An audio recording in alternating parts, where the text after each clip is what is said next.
Good morning and welcome back to Morning Markets from True Potential. Paul Durham's Investment Director. Today we're going to be talking about inflation and labour market, where we had data on Friday, and why is that important to the week ahead.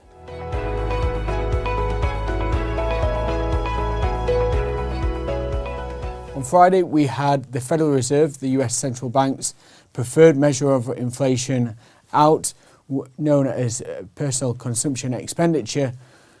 The inflation data showed that it continues to trend lower, going from 5.1% year on year to 4.2%. When we strip out the more volatile components of food and energy, we also saw that trend lower, albeit slightly slower than expected, going from 4.7% to 4.6% year on year.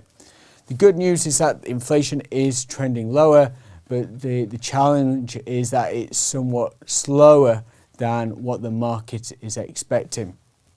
Also important is on the labour market front, and that's important because a tight labour market pushes up wages, and that risks inflation being higher for longer. This week we'll get a lot of data on the labour front with job openings, non-farm payrolls, the unemployment rate, and also wage data. So we'll keep you up to date through the course of the week.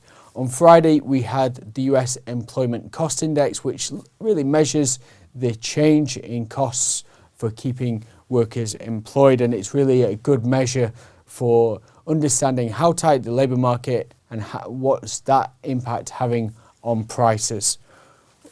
June last year, we saw this measure peak at 5.1%. What we saw over the month is that it's beginning to roll over from 5.1 to 4.8%. However, this still remains relatively high and inconsistent with the inflation target of 2%. Why does this all matter? Well, the Federal Reserve has had an inflation problem that it's been trying to tackle by putting up interest rates aggressively over the last 12 months. Inflation is heading down, but it's somewhat stickier than expected. If we continue to see inflation trend lower, then, or perhaps at a faster rate, then it should mean that the Federal Reserve is close to peaking in interest rates. Tomorrow we'll get a better picture on this, where the Federal Reserve are meeting and deciding what is the appropriate level of interest rates. The market's expecting the Fed to increase interest rates by 0.25% and then be done with raising interest rates in the future. So we'll be looking out for comments on the inflation picture, the growth picture, and the labour market environment, as well as how they're assessing credit standards within the banking sector. That's everything from us today. Thank you for listening, and we'll see you tomorrow.